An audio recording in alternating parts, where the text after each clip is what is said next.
Welcome everyone to this poster session. This is Ming from the Chinese University of Hong Kong. The theme of this poster session is diversity and inclusivity for e-learning. So we have a total of 5 posters sharing today, and there will be a brief introduction about each poster by the authors before we open the floor for discussion. So to view the poster, please open the link I posted to our Zoom chat. So without further ado, may I invite our first presenter, Dr. Dongkun from the Chinese University of Hong Kong, introducing his project titled Flipped Online Laboratory for Making Students' First Robot. Dr. Han, over to you, please. Okay, so thanks for the introduction, Man, and also thanks Andy for sharing a lot of useful information. I will try my best to finish the introduction in 3 minutes. If it is longer than 3 minutes, please directly mute me. Okay, so the title is Flip the Online Lab for Making Student the First Robots. And so previously, so for hands-on training is a very important learning outcome for, especially for engineering courses. So for a general education course, robots in action, we also have this kind of learning outcome in syllabus. But previously, students can directly come to our lab and make the robots directly on site. But because of COVID-19, so students cannot come back to see you. So we have a bigger problem because they cannot have the hands-on experience. Of course, we can directly show the videos, but videos are only showing. It's just demonstrating, right? They cannot directly get the hands-on skills. So that's why we modify our course material. So students are required to make a robot, and the robot can draw something on the drawing panel. Okay, so this is our objective. And we use this so-called flipped online lab to fulfill this learning outcome. The basic idea is we combine online lab, that is the synchronous Zoom lecture, with asynchronous flipped lab. So what we do is we construct an online lab directly based on our real robotic lab. So we have real robots and computers there, and the student can use their own computer to control the computer in the lab, and then they can further control the robots in the lab. Okay, so students also are required to go through some videos before each lab section. And then student can have more opportunity and time on interaction and communication with course instructor. So when one student have any question, they can directly flash their light, and then so the course instructor can directly come and have can solve their problem directly. And we do have some benefits, so it is pretty safe, and we also prevent the effect of COVID-19. And the procedure include hardware development and software development. We developed the robotic arm controller and a solar the drawing panel, and also we use a team viewer for the remote control. And also we use Arduino program for students that can control the robots on their own laptop or desktop. So this is how students can see from their laptop. So, but we do have some challenges. One challenge is we have scary robots. So sometimes because the robot is controlled by the student, sometimes our technician or the instructor may be scared or maybe hit by the robots controlled by students. And we also have some remote control delay because some students are in Australia, in US, it's pretty hard to directly control the robots without any delay, but we fortunately, we solved this problem. And according to our survey, students really love our online lab, and their performance in programming is increased by 24%. compared to the student who just went through videos. And we're also excited to find some students who are non-engineering students, and they really love programming and controlling robots. So this is our project. Thanks for your time. Thank you very much, Dr. Han. So next we will have Mr. Desmond Liu from Leung Polytechnic introducing his project titled Lifelong Learning Among Adults in Singapore. Please enjoy the video he and his team prepared. Hi, greetings from Sunny Island, Singapore. I'm Desmond, a lecturer from Leung Polytechnic School of Health Sciences. Our research topic is on lifelong learning among adults in Singapore. Why is this topic important to us? Because of the COVID-19 pandemic, as well as a weakened economy. We are interested to know how adults in Singapore are inclined towards lifelong learning. Because of this study, we have recruited 480 participants who are aged 21 years and above. Out of the participants, 62.7% are females. The mean age of the participant is 34.19 years old. We use a demographic sheet and the lifelong learning questionnaire to know about their lifelong learning inclination scores. From the findings, 3 components have stood out significantly. Firstly, participants with monthly income of more than 3,500 Singapore dollars had significantly higher lifelong learning inclination scores than those who earn lesser. Secondly, participants with tertiary qualifications had significantly higher lifelong learning inclination scores than those with secondary education. Lastly, participants with full-time employment had significantly higher lifelong learning inclination scores than those who are unemployed. From the findings, it has indicated that higher inclination towards lifelong learning are found among adults with, number 1, higher education qualification, number 2, higher income level, number 3, those who are in full-time employment. Conversely, adults with, number 1, lower qualifications, number 2, lower income, number 3, are not in full-time employment, may seem to be less inclined towards lifelong learning during this pandemic situation. We hope that our findings will recommend to policymakers and education partners to explore ways to motivate and support these adults, as mentioned, to pursue their lifelong learning goals and help them to deepen their skill sets as well as to remain employable. Definitely, during this COVID pandemic situation, jobs may be lost or even some of them may be retrenched.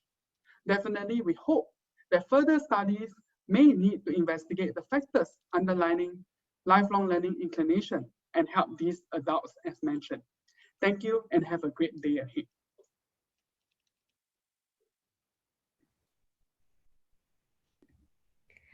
Thank you for the presentation, Mr. Liu. We will open the floor for questions at the end of this session.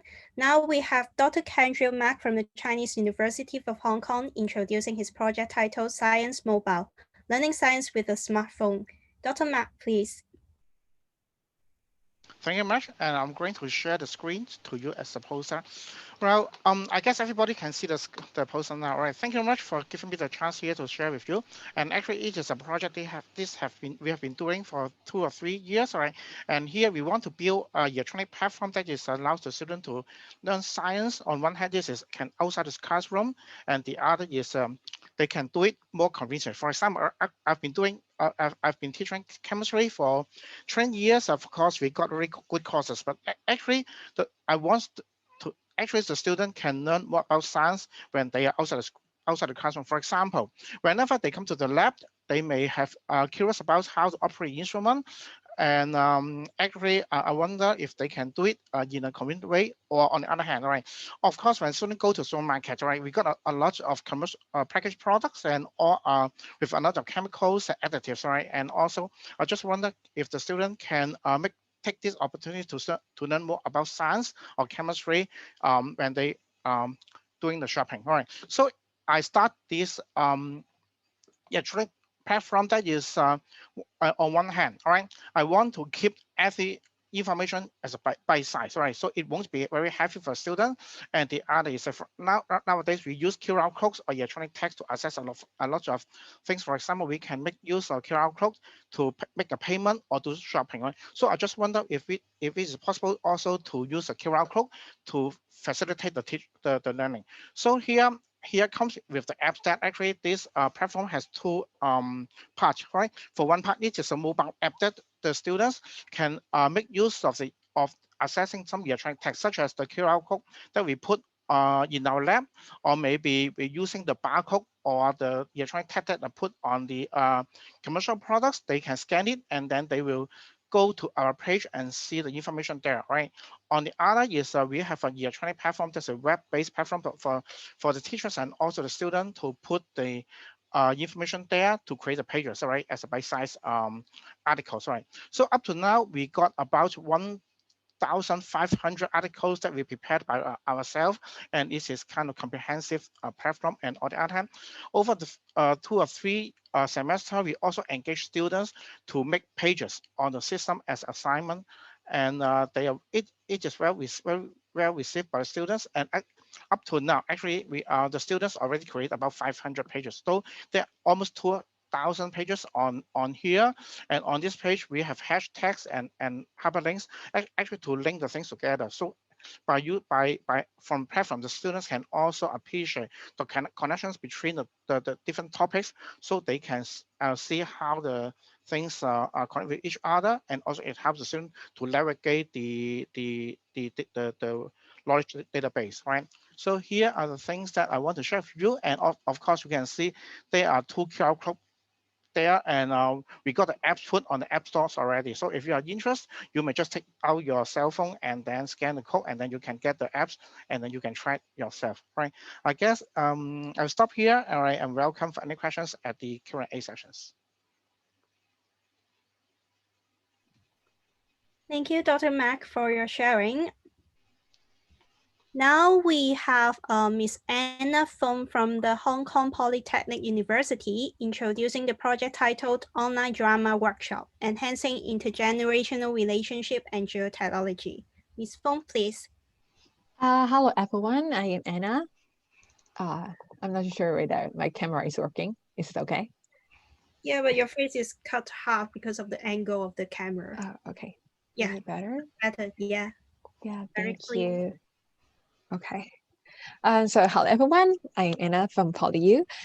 First of all, I would like to introduce the background of our project, IGLE. Our project aims to develop and implement and evaluate an innovative platform to enhance intergenerational understanding and communication between the younger and aging generations. Thus, our team developed a series of intergenerational workshops targeting participants from 2 generations, the young olds, which means from 55 years old to 75 years old, and students from Form 1 to Form 2, which means grade 7 to grade 10th. And today, we will be focusing on our drama workshop. So, however, due to COVID-19, many elderly centers and schools were closed and physical activities were canceled. Socialization between parties were also decreased. I'm sorry. I think this is our old. Is it? Oh, sorry. You're zooming in. I'm sorry. And however, due to COVID-19, many elderly centers and schools were closed and physical activities were canceled. So socialization between parties were also decreased. Our initial face-to-face workshop were canceled. Thus, our online drama workshop is developed and adopted as our new form of intergenerational workshops in order to keep promoting intergenerational relationship in this difficult time. And according to our record, until November 2020, 37 young olds and 72 students have participated in our intergenerational online drama workshop. The workshop has mainly 2 versions. The first one is about life and death, and the second one is about intergenerational communication, which emphasize in exchanging thoughts and feelings and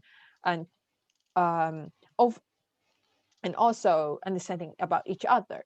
And throughout the way, we understand that the young also encounter many difficulties in having online lessons in the early stage of in adopting Zoom.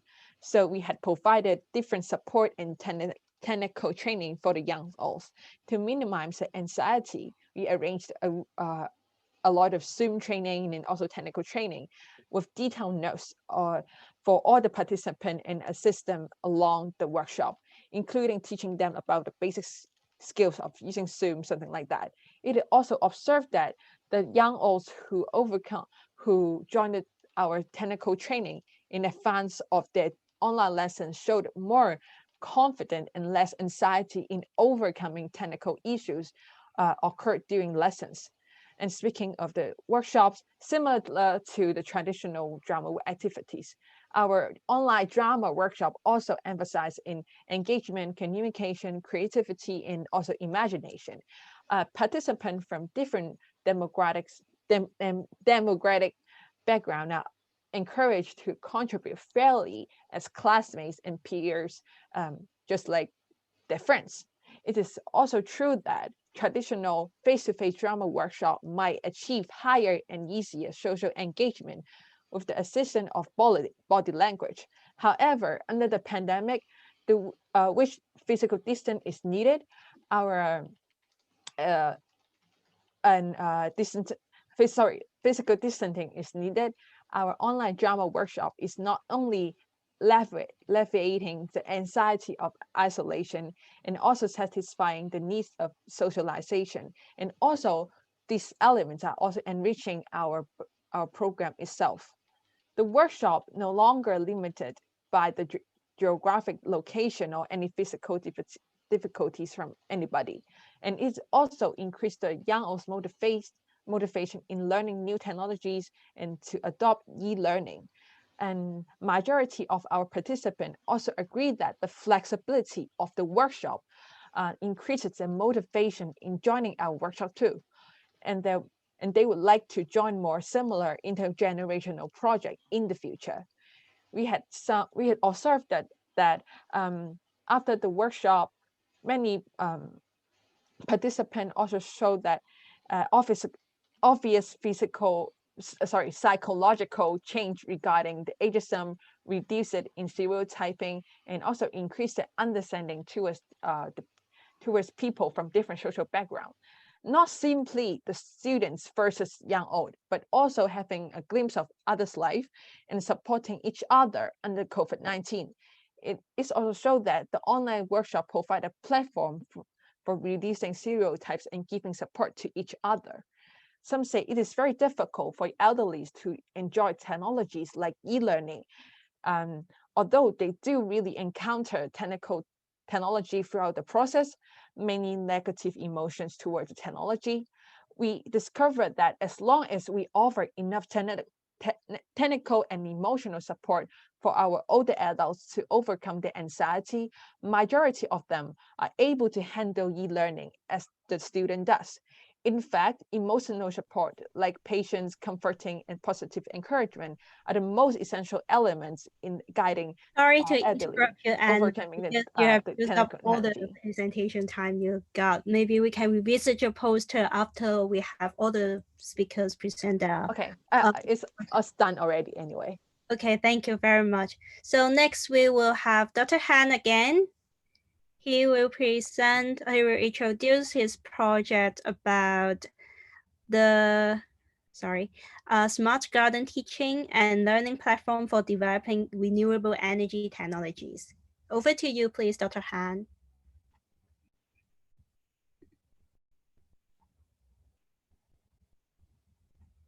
I think you have to unmute yourself. Hello. Yeah, so this is me again. So thanks for your introduction. I hope you love my presentation because I would like my co-author come here and give the presentation. So then I don't have to give two presentations in a row. Okay, the name of our project, another project is the Smart Garden, teaching and learning platform for developing renewable energy technologies. So the basic idea behind this CUHK Smart Garden is our teaching philosophy. So we are going to ask a student to develop a physical object like a courseware, and we just keep the courseware along the whole procedure of students learning. So in this way, students can learn developing the courseware from researchers and inventors, and we can use and apply the courseware during the lecture and the lab section. And also they can exchange courseware with other students and peers. Then they can learn from each other. And we can also display the courseware to the public, like elementary school students and high school students. So in this way, we have more people involved in this circle. So then we think it is better for the teaching and learning output. Okay, so go back to the project. So for CUHK Smart Garden, we just apply the teaching and this teaching philosophy. So the main objective is to develop different kinds of renewable energy devices and recycling devices. And we have different teaching modes like interest group, lab section of different course, and some non-academic visit, and some other workshop. All these teaching modes are organized based on this teaching and learning complex. So this is the overview of our smart garden. So we collect renewable energy by using wind turbine and a solar panel, and it's stored in battery, and which can provide the power for automatic irrigation system for the farms of plants, and also provide the power for the microcontroller to collect the data and to automatically control different devices in the smart garden. So like Dr. Mark, we also developed our own app, and this app is web-based. So students can directly use their app to control and check the parameters in the smart garden. So this is a real garden. It's not a virtual garden. It's at academic building number 1, CUHK. And we have a group of farms of plants, and we have solar panel, we have a water tank, we have a control room. So it's a good place. We have enough wind energy and solar energy such that we can collect enough power to provide the power to everything in the smart garden. So this is the renewable energy devices the technician and the student develop together. So this is a procedure how student develop the solar panel and the wind turbine. And we also have lab sections for different courses. For example, the general education course, Energy and the Green Society. So we have 2 groups of students working on different projects. So one group is working on the automatic irrigation kits. They use laser cutting, they use 3D printing, and then they develop automatic irrigation system for some plants. And we also have another group develop solar powered car, which use the solar panel and air propeller, which can use the solar power to move. And so these are the solar power developed by students. And yeah, so this is a procedure how the student develop a propeller by using recycling material. All the material are recycling material, and this is how they develop the solar powered car. And we also have interest group. Every year we have 10 to 8 university-wide interest group. So students from all kinds of faculty can involve in interest group. We also have workshops and non-academic visits from elementary school, high school, and we also organize some STEM workshop for elementary school students. and we get a really good feedback from students. And so the evaluation on this course increased from 5.5 to 5.9 out of 6. So compared to the courses without using the Smart Garden. So thanks a lot for your attention. Thank you, Dr. Han, for the presentation, and thank you all presenters for the sharing. We now open the floor for discussion. If you have any questions for them, you can post it in the chat box, or you can just unmute yourself and speak directly. I can see that there is one question from Tina So for Dr. Han. She asks how to ensure the quality and consistency of the courseware developed by the students. If this is a graded assessment, or if it is a graded assessment, then how to ensure marking team consistency. Okay, thanks very much for the question raised by Tina. It's I think there are two questions. One question is for the peer evaluation or peer learning, and then the other one is about the assessment for online lab. So for peer learning, we organize the student presentation. So I think in the last lecture of the whole course, so students give a presentation on how they make the, say, solar powered car, and they also propose some questions. So all the students have to attend this presentation and answer the questions proposed by different group. So in this way, so the student have go through all the presentations provided by other group, because they may have totally different learning experience from other group. So in this way, so student can learn from other group how they develop the different solar powered car, and so this is kind of a peer learning or peer study. And we also have a peer evaluation. Like so in each group, we ask a student to submit an evaluation form for his group mate. And for me, I just give an overall rate on the group. And then we also considering the evaluation result from his group mate. So in this way, we have the group peer evaluation. So for the other question is about the grading or the assessment for experimental learning. It's a really good question. So that's why we also spend a lot of time on how we can evaluate students without a face-to-face exam, because they do have some product, and we have to evaluate the performance of the product, but we cannot have the face-to-face evaluation. So the basic idea is we just set up a virtual competition or virtual exam. So students have to follow the very detailed requirement. They have to make a video, and in the video, students have to show how they complete the different challenges. I think I have some complementary videos like this one. So students show how their solar powered car can pass through some barriers.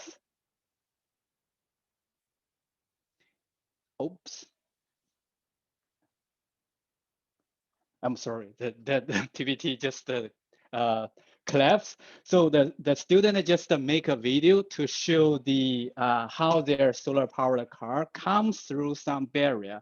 So once they can complete some different challenge, then we give different score to their final project. So in this way, we can have the online project assessment. Thanks for your question. Thank you, Dr. Han. We also have a question from Tina for Ms. Fung.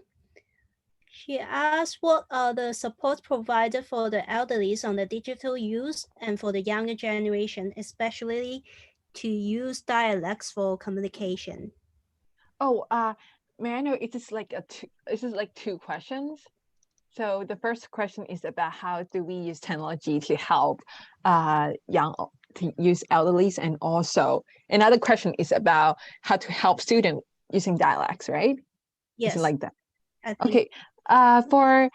For the second question, because it's like a very innovative and very new ideas that we experiment. So far we don't have a student using dialects like speaking Thai or something like that, right? Isn't like that? Yeah. So far, because our students who participate in our workshop are mainly from Hong Kong, and so they mainly speak the main language that they speak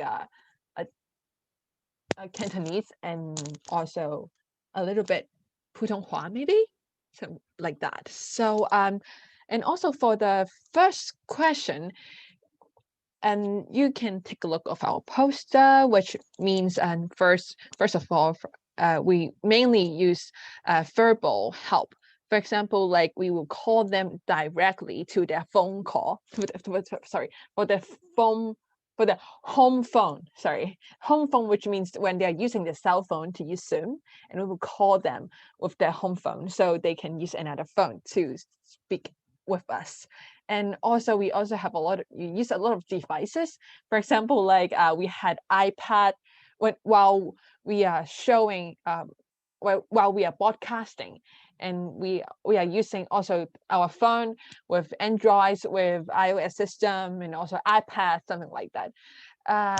Yeah, and also the notes that we made, and the video that we recorded, a lot of stuff. Yeah, so multiple media that we had a lot different kinds of media to help them to understand the whole process. Yeah, I hope that answers your questions. Thank you so much. Thank you, Ms. Fung.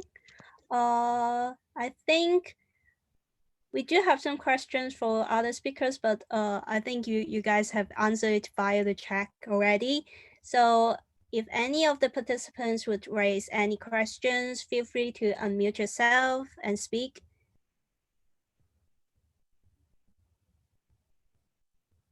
Are there any more questions? Or you can also share your experience if you like to, because we are trying to cultivate this a more comfortable atmosphere for this poster section. So feel free to speak.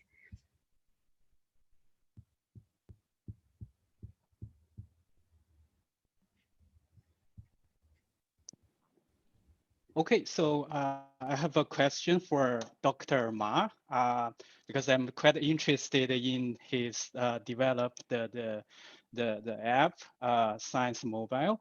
So what is the language you used for developing the app? And based on our past experience, so we only develop Android-based app, but for students who are using iOS, they cannot use the app. So otherwise, we should provide some tablet for all the students. Then they all can use the Android-based app, right? And then we move to the web-based. So for web-based, both iOS and Android-based smartphone, they can both use the app. So I'm quite interested for your develop the app, what kind of language you used, and what is the difficulty when you develop the app? Thank you. All right, thank you very much for the questions. And all right, for this question, technically, I'm sorry I may not be able to answer, because actually for these apps or for the electronic platform, 3 years ago we got a funding, and then we contract out the technical things to a company, right? So actually that is a contractor to handle all the programming and all the apps things, right? So I don't know what language that actually the company used to make the apps, right? Because we just get the end product anyway. All right. And at the very beginning, we asked the company to develop the Android and the iOS version at the same time, so it comes out at the same time. All right. Okay, thanks for your answer. Yeah. Okay, we still have about 10 minutes for floor discussion. So please feel free to unmute yourself if you have any comments or experience that you would like to share with the speakers. Or you can also post them in the Zoom chat below, and I will read them out for you. Or do the presenters have some comments and some feedbacks for one another? I know 3 minutes time is a pretty short time.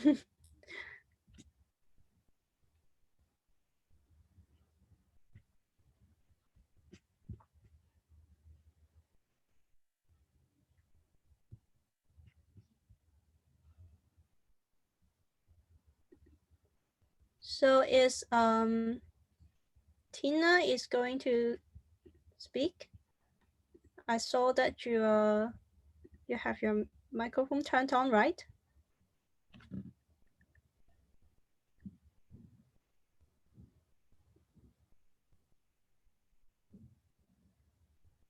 Is Mr. Desmond here?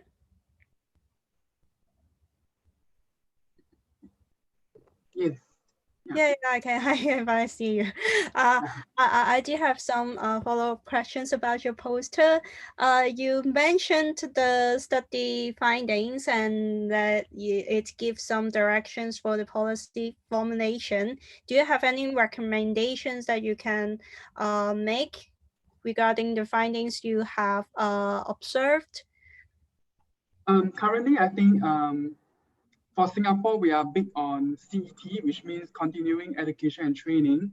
So the findings will be, even though the government have provisions for lifelong learning, why is that our lower income participants are not willing to take up lifelong learning initiatives?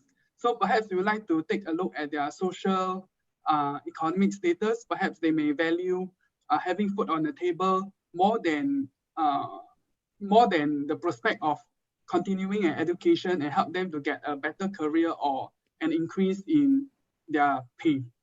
Yes. So in essence, we are actually looking more of, if we would like to recommend, we recommend that we look holistically in their social aspect on why would they not want to pursue lifelong learning. Yes. So you will go further on this research in the future?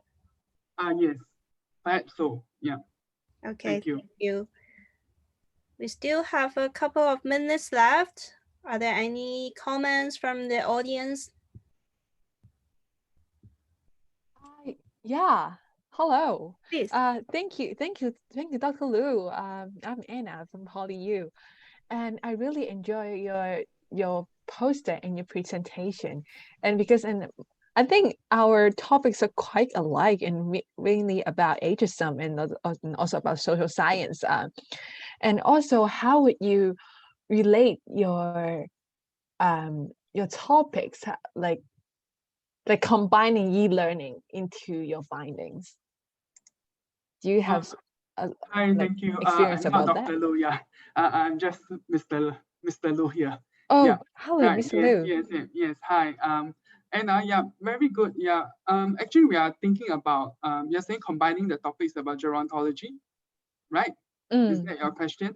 Yeah. So Yeah, because it didn't mention about right. Gero-technology. So yes, we are actually looking from a gerontological perspective Yeah. of how the student from a younger age, when they enter university and postgraduate, how do they continue their lifelong learning endeavor? So we wouldn't want students to stop education at university, but how do they continue studying even while at work? So I think this is something we are quite intrigued, and our school, Leung Poly, is really big and really supportive of adults coming back to school while working. And is there any specific learning methods or learning style? So I think we have touched a lot about online learning and also learning technologies, but the research on how adults are going to utilize all this learning technology is something which we would like to research on as well. Are they able to use Zoom as competently as our younger counterparts?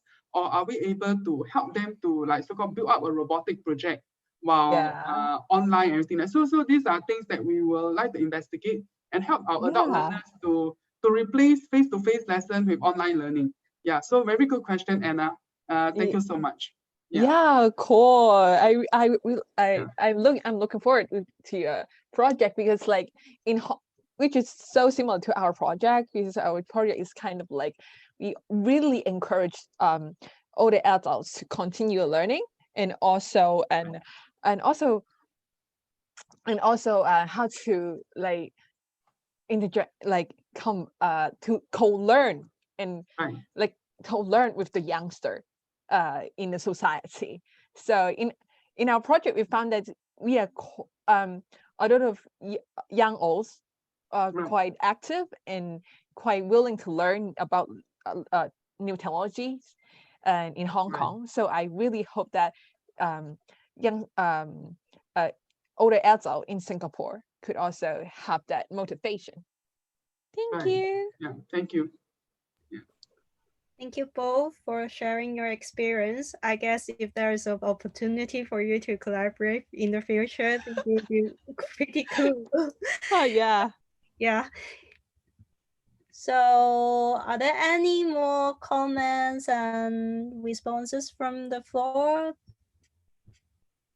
And anyone would like to share further?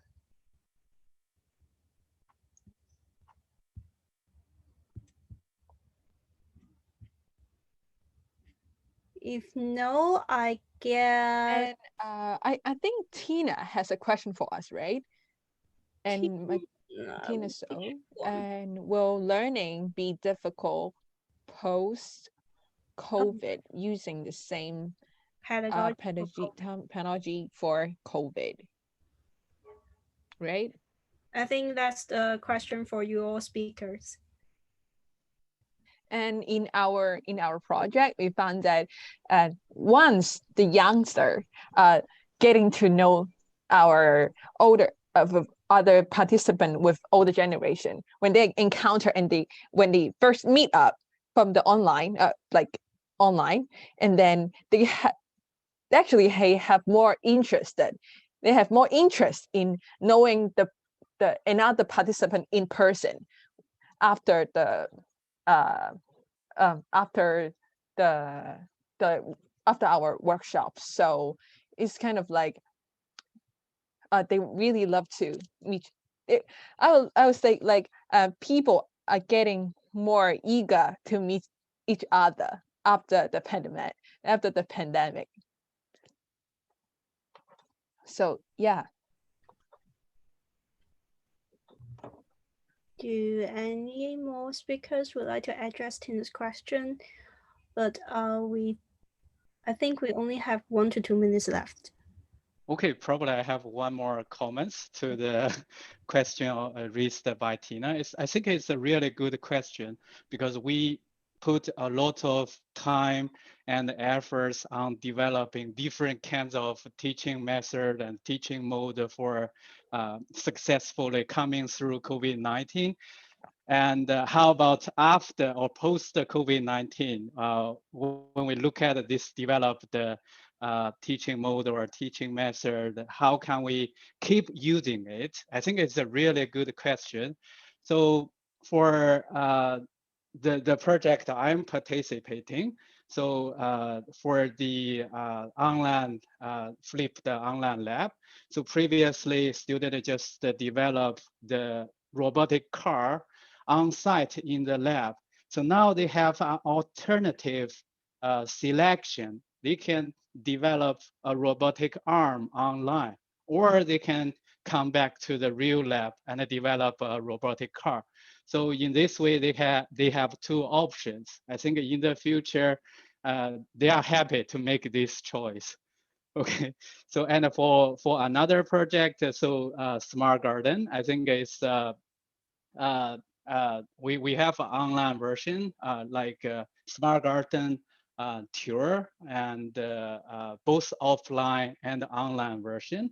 And previously, I think we don't have the opportunity to go through the video. I think it's about time to wrap up this section as well. Ah, So- okay. So if you have more time, just come to CUHK and enjoy the, have a look of a CUHK Smart Garden. And thanks for your time. Thank you very much, all speakers, for your sharing and the participation from the audience. If you don't mind, may I invite you all to turn on your camera and unmute yourself and give them a round of applause for their wonderful sharing, please. Thank you so much. I think that's all for our session, poster session.